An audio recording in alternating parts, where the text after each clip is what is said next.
Bonjour, je m'appelle Laure de Sutter, je suis professeure du Muséum national d'histoire naturelle où je travaille sur la systématique et l'évolution des insectes orthoptères Grillidea. Je gère également scientifiquement les collections d'orthoptères du muséum.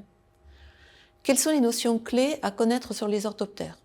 Intéressons-nous déjà à l'étymologie du terme orthoptère qui vient de deux mots grecs, orthos qui veut dire droit et ptéron qui veut dire aile. Le terme orthoptère désigne en fait des insectes qui ont les ailes repliées à angle droit le long du corps, avec une partie dorsale horizontale et une partie latérale verticale. Cette forme d'aile est une des caractéristiques des orthoptères. Les orthoptères sont également des insectes terrestres, majoritairement saprophages ou phytophages, et hétérométaboles, c'est-à-dire que les juvéniles et les adultes ne diffèrent pas du point de vue morphologique, sauf pour la taille, les organes sexuels secondaires, éventuellement les ailes. Ils ont également le même mode de vie. Les orthoptères communiquent essentiellement par voie acoustique.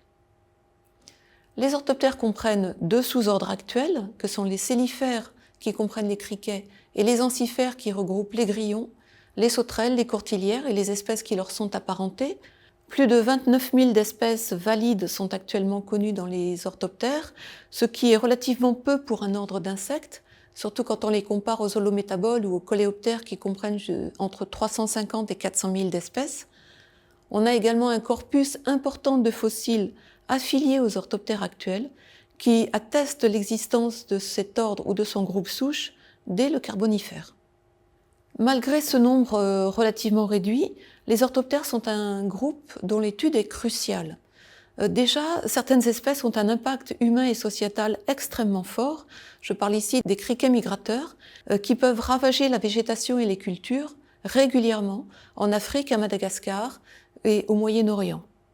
Par contre, les orthoptères sont également des groupes modèles pour de nombreuses études scientifiques et ils peuvent nous renseigner notamment sur les modalités de communication, sur le vol et être des sources d'inspiration en biomimétisme.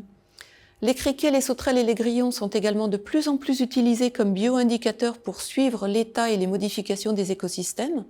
Et de même, les fossiles nous renseignent sur l'écologie et l'évolution des écosystèmes dans le passé profond.